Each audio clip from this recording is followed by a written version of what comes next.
Blackie, you're a creature of habit. We have eaten in this restaurant every Tuesday for weeks. Do you know that? I've got another habit, Mary.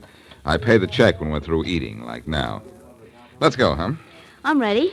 I'd better take you straight home if you want to be there before your cousin arrives. Oh, well, she'll wait for me, I hope.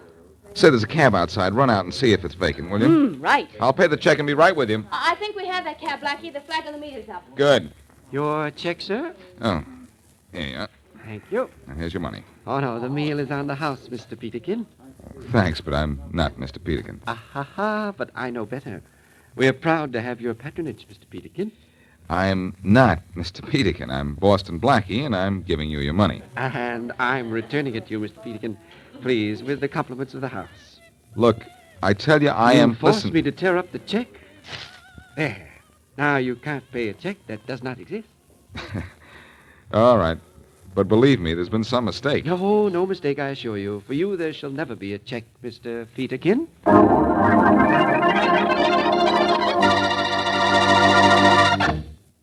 Now back to Dick Calmer's Boston Blackie. Enemy to those who make him an enemy, friend to those who have no friend.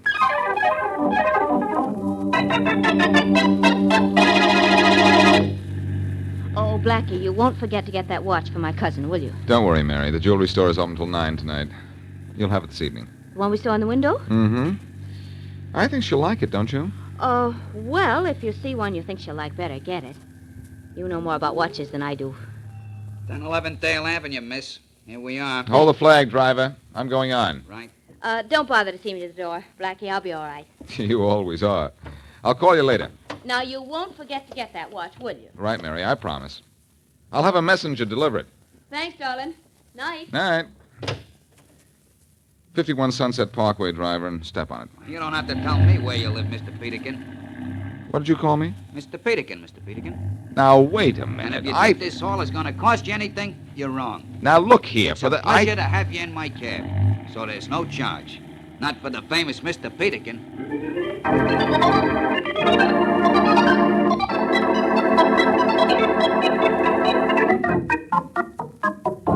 Good evening. I'd like to see a watch, please, like the one you have in the window there. I think you mean this one, don't you, sir? Yes, that's it. It's a lovely thing. How much? $90, sir. But naturally... Naturally what? Naturally, there'd be no charge for you, Mr. Peterkin. Now, wait a minute. My name is Boston Blackie. You're very modest, Mr. Peterkin, but I happen to know who you are, and I'm proud to give you this watch. I tell you, I am not Mr. Peterkin. I'm now, Boston... please, Mr. Peterkin, I meant no offense. Look, this is the third time in the last hour that someone has called me Mr. Peterkin. I am not Mr. Peterkin, and I am not accepting the watch without paying for it. Here's $90. But I couldn't take the money from Mr. Peterkin. Maybe you can't take it from Mr. Peterkin, but you can take it from me. And take it from me, you're taking that $90. Here. And do me a favor, will you? Believe my name is Boston Blackie. Do you understand? Of course, I understand. Your name is Boston Blackie, Mr. Peterkin.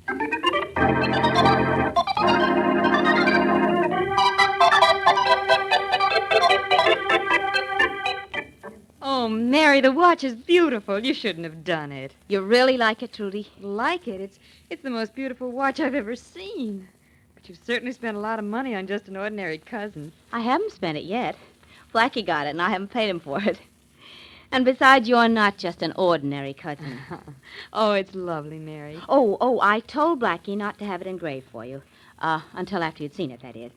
Now, be honest with me, Trudy. Is it really the kind of watch you like? Oh, who wouldn't like a watch like this? Well, all right, then. You can have it engraved this evening. Blackie said he got it at Brandon's. That's not far from here. We can run right over. Oh, I'd like to, Mary, but my train leaves at midnight, and there's some things I have to do downtown before train time. Oh, I see. I'll have it engraved when I get back. Well, all right. I guess that... Wait a minute. I can take it over to Brandon's for you. I can have it engraved and send it to you. Oh, Mary, would you take it over to the jeweler's for me? That'd be wonderful. Well, sure. Let's see. It's 8 o'clock now. I can take the watch to Brandon's right away, call for it tomorrow, and send it to you then. You're sure it won't be too much trouble? Trouble? This, Trudy, promises to be the least troublesome night of my life. Knock on wood.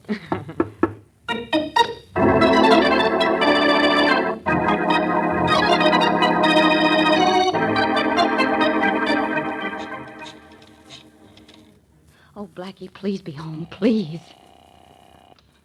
Oh, Blackie, please, please. Hello? Oh, Blackie, this is Mary. Hello, Mary. How'd your cousin like the Never watch? mind about the watch. Come down to Brandon's jewelry store and right away. What's the matter? Plenty. Mr. Brandon's... Oh, Blackie, Mr. Brandon's dead. Brandon's dead. Murdered. What do I do now? I never found a body before. Turn off the lights, pull down the shades, lock the front door, and I'll be there in 20 minutes.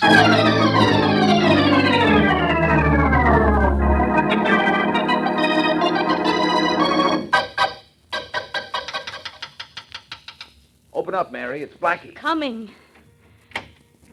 Are you all right? I don't know. I think I've aged. Sure, 20 whole minutes. Where's the bunny? It's over there behind the counter. You want me to turn on a light? No, raise the shade a little bit, will you, at the window? The street lamp will be light enough. Is that high enough? Yeah. I can see the body now. It's Mr. Brandon. He waited on me a little over an hour ago. And sold you the watch? Yep. Funny thing, too. He insisted that my name was Peterkin. I had to force him to take money for the watch. Oh, Blackie, you're joking. I think he was. I wonder if it was some gag of his, and the next customer he pulled it on didn't like it. What are you talking about? I wish I knew. Uh-oh. Somebody's opening the front door. Oh, my gosh, it's a special policeman. I'll do the talking, Mary. Good evening, officer. We were just about to send for one of your gang. Whoever locked this store a few minutes ago sent for me. I forgot to throw the alarm switch, and we got a signal at our headquarters. What's the matter down here? Do you know the owner of the store? Sure, Sam Brandon. Would you know him if you saw him dead? Huh? Dead? Where? Turn your flashlight over there, at the aisle between the two counters. Where? Like this? I don't see. Is that Sam Brandon? It sure is. Don't move, either of you. You're both taking a little ride to police headquarters.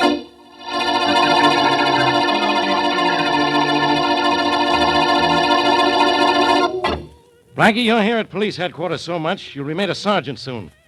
I'm not surprised to find you here. But, Miss Wesley, you're something new. Inspector Farraday, you don't think we killed Mr. Brandon, do you? Of course he does, Mary. Doesn't he always? I most certainly don't think you killed him. Faraday. But I'm plenty sore at you, Blackie, and disappointed in you, Miss Wesley. Don't either of you know better than to get mixed up in these things? Well, when I found the body, I didn't know what to do. You should have called the police right away. I told him not to, Faraday. I wanted to have a look at the body before anything was moved. Oh, you did? Well, take your body out of here and out of this case, and keep it out. But Faraday... Don't argue with Inspector Farraday, darling. Come on, let's Just go. a minute, Mary, just a minute. Faraday, are you sure you're all right? Well, I've never felt better in my life. And you've never been cleared of murder any faster in your life. What have I done to clear myself but wait here in your office? While you waited, I found out when Brandon was killed, what kind of a gun killed him, and where you were at the time of the murder. You're clear, so clear out of here. Both of you. Faraday, I want to congratulate you. For once, you've proved you're the good cop I always thought you were. Get out of here. Yeah? Inspector Faraday? Yeah, what do you want? I'm Robert Winston of Belvedere Insurance Company, claim agent. Oh, yeah. Your office said you're on the way down. In connection with the murder of Sam Brandon, huh? I'm going to have to ask you for a little help, Inspector. Well, I'll do everything I can. I understand the police found 2 people with Brandon's body. Yeah. As a matter of fact, these are those 2 people now. Boston Blackie, Miss Mary Wesley. Hello. How do you do? These people are under arrest, of course. No, they're not. All Miss Wesley did was walk in the store and find the body. All Blackie did was come down and wait with her until the police arrived. You're not holding him? Well, how can I? I don't have grounds. My company will give you grounds, Inspector. Until our part of this investigation is complete, I demand that you hold these 2 people on suspicion of murder.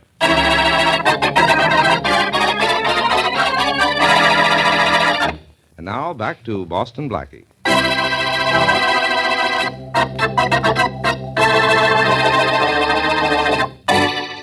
This has been a strange evening for Boston Blackie.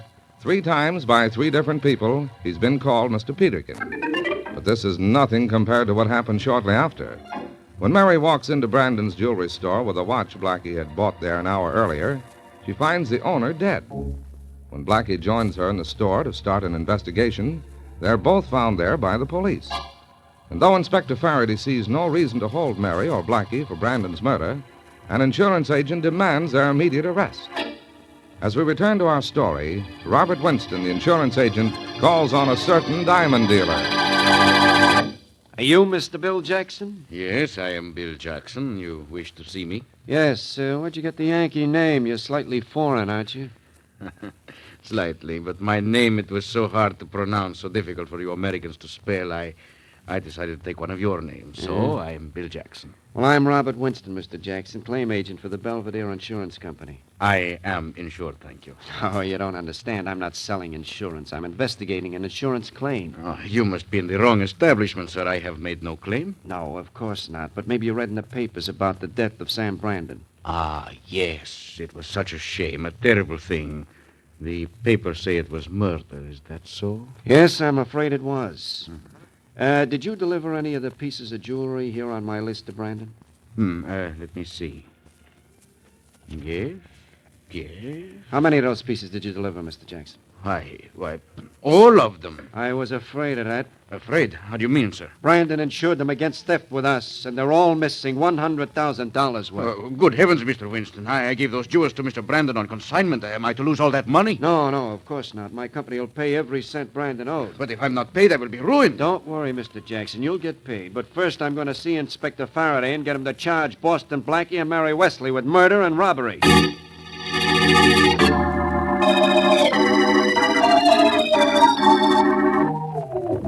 Look, Inspector Farraday, here's the list of the stuff that's missing from Brandon's store. Look at the size of it. I see the size of it, Winston. Then why did you let Blackie and the Wesley girl go? Because I know they didn't rob Brandon's store or kill Brandon. Look, did you do your job at least up to the point of searching Blackie and a Wesley woman before you let them go? Sure, but that was just routine. Do you have a list of what you found on them? It's right here on my desk.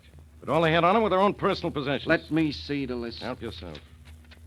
Blackie had a pocket knife, small coins, various bills, but the usual stuff you always find in a man's pocket. Now will you be happy? Let's see the list of Miss Wesley's things. Here. What a list it is. Why do women carry all that junk? She had a silver comb, silver wristwatch, lipstick powder, various bills, small coins.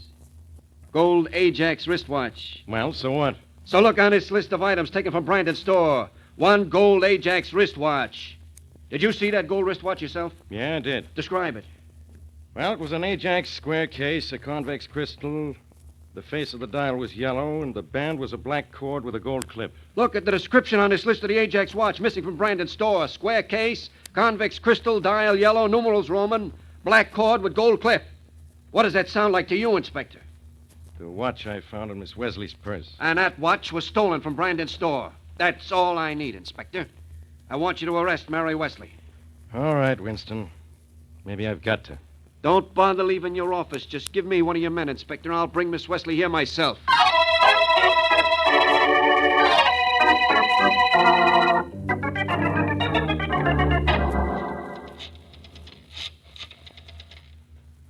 Hello? Hello, Blackie. Mary. Anything the matter? Oh, nothing particularly. I was just reading in the paper about the Brandon murder. I see they still don't know why he was killed. No, they probably find out it was a robbery, Mary. And all Faraday has to do is to find some of the stolen articles, trace them, and he'll find Brandon's killers. I'm more concerned with that Peterkin angle. I can't figure out who changed my name and why. Oh, Blackie, there's somebody at the door. I'll call you back. Wait, Mary. Are you expecting anyone? No, I'm not. Well, look, Faraday's been much too quiet. It isn't like him to leave either one of us completely alone after we've been found with a body. So leave the phone off the hook. Your caller may be the inspector. Yeah. Just a minute. Oh, I get it. If it's the inspector or someone else from the police department, I'll steer them over near the telephone so you can hear, huh? Good girl. Now let them in. Right.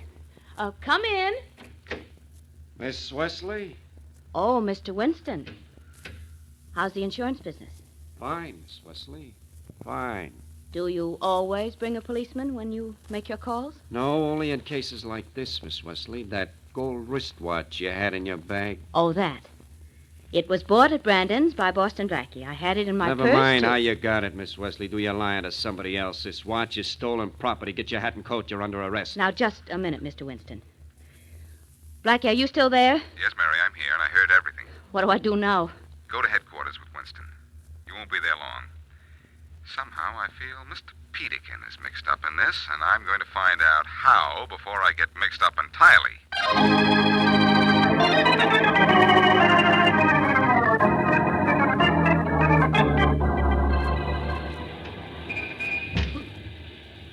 Closing my favorite restaurant rather early tonight, aren't you? Hmm?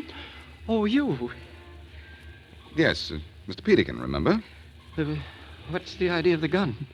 What was the idea of calling me Mr. Peterkin?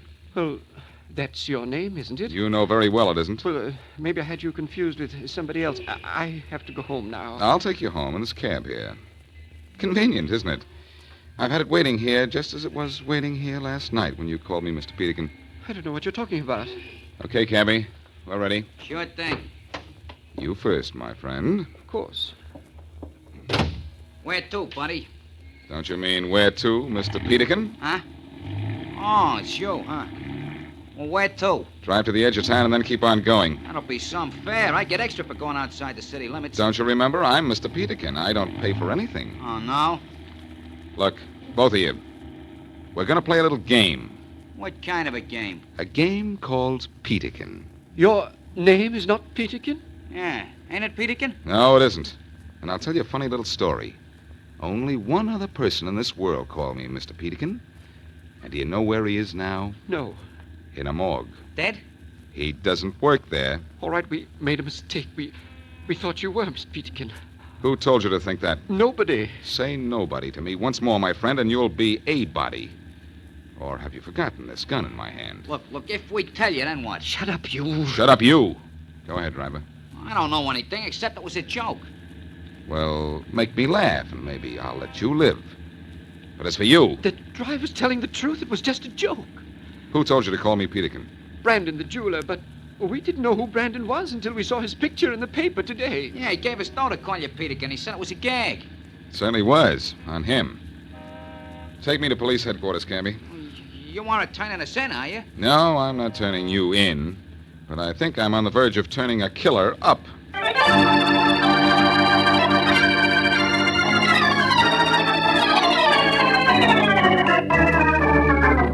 Hello, Faraday speaking. Inspector, this is Bob Winston. Now what do you want? Boston Blackie. I tell you I'm looking for him. But I can't find him. Well, you'd better find him. I've questioned Miss Wesley, and she insists Boston Blackie gave it a watch. Now, you get me Blackie. I'm trying to. Well, stop trying and get him. Look, Winston, when I can't find Blackie, he can't be found. Hello? Hello? He hung up. That's good. Come in. Hello, Faraday. Blackie, I've been looking everywhere for you. Well, I haven't been everywhere, Faraday. Maybe that's why you didn't find me. Look, Winston made me put Miss Wesley in jail, and he wants you. I know that. Well, I hope you know something else. I'm going to arrest you, but I don't want to. Oh, go ahead and arrest me, Faraday. I won't mind. If you book me under the name of Peterkin. Peterkin? What are you talking about? A little plot to make it look as if I robbed Brandon's jewelry store. It's a crazy story, Faraday. Yeah. Brandon paid a restaurant cashier and a cab driver to call me Mr. Peterkin and refused to take money from me. Why? So that when I walked into his store an hour later, and he called me Mr. Peterkin and refused to take money for his watch, I'd walk out without a sales slip. That's all he needed to make it appear that the watch was stolen, which he was going to claim later. When you said that was a crazy story, you were making an understatement. I can't believe a thing like that, Blackie. Look, Faraday, of all the stuff stolen from Brandon, what's turned up? Only the watch found on Miss Wesley. That backs up my story, because all Brandon needed to establish the fact that his store had been robbed was to have the police find one missing article. He wanted to establish the fact that his store had been robbed. Blackie, that sounds as if Brandon robbed his own place. I think he was in on the deal, Faraday. And the merchandise, supposedly stolen, is just hidden somewhere. Do you have a complete list of the missing property? Sure, right here. Look at the length of it. Some haul. But, Blackie, if Brandon robbed his own store, why was he killed? And who killed him? His accomplice, probably. The motive? To keep from splitting with Brandon. Say, according to this list, everything stolen from Brandon was delivered by the same wholesale jeweler, a Bill Jackson. Yeah, on consignment, too. But Brandon was insured, and Jackson is going to get his money just the same. Doesn't it seem rather odd to you that, with the exception of the watch, Brandon was robbed of only the jewels he'd bought from Jackson? Say, that is funny, isn't it? It's funny enough to make Jackson laugh himself sick. Suppose Jackson never delivered these diamonds, and Brandon then reported them stolen. Jackson still has his diamonds, plus a cut of Brandon's insurance money. Then Jackson was Brandon's accomplice. Maybe, unless Winston was. Winston? You mean he was in for a split of the insurance payoff? Winston's been trying awfully hard to prove that Mary and I robbed Brandon's store. All he needs is proof of robbery to get his company to pay the claim. You see what you can find out about him. I'm going to call on Jackson. Can you tell me anything about him? Well, sure. Well, he talks with an accent, for one thing. What kind? I just talked to him on the phone. It's hard to tell. Central European, maybe. Like this? Inspector Faraday, I am Edward Blackburn. It is good to see the police working for justice. Well, that's pretty close. But what's the idea? If you want to talk to a guy, it is sometimes smart to talk his language.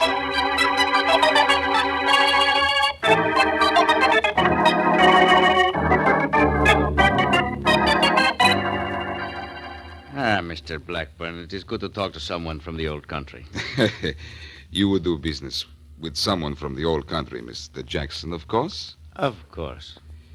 I am a bit embarrassed. The duty on jewelry is high, as you know.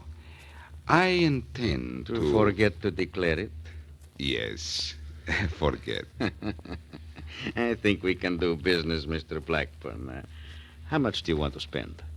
I can put my hands on $50,000. I can let you have twice that amount in jewelry, Mr. Blackburn. I am afraid I do not have that much money. Just let me show you what I have in my safe. Here, I will open it. Fine. Ah, magnificent, Mr. Jackson. Never have I seen such jewels. Yes, and everything in my safe is for sale, and at a special price. Why a special price? I do not ask you questions. You do not ask me questions. Do you mind if I use your phone? I do not have this much money on me. I shall have to send for it. Yes, go ahead. You will select for me $50,000 worth of the jewelry from your safe. Gladly. You are indeed the man to do business with, Mr. Jackson. I can see that. Faraday speaking. This is Blackburn. Blackburn? I have found... Yeah, Blackie. Yes. I have found the jewels I want. You will bring the $50,000? Jackson has everything? Mr. Jackson is everything, my friend. Hurry. We'll be waiting for you.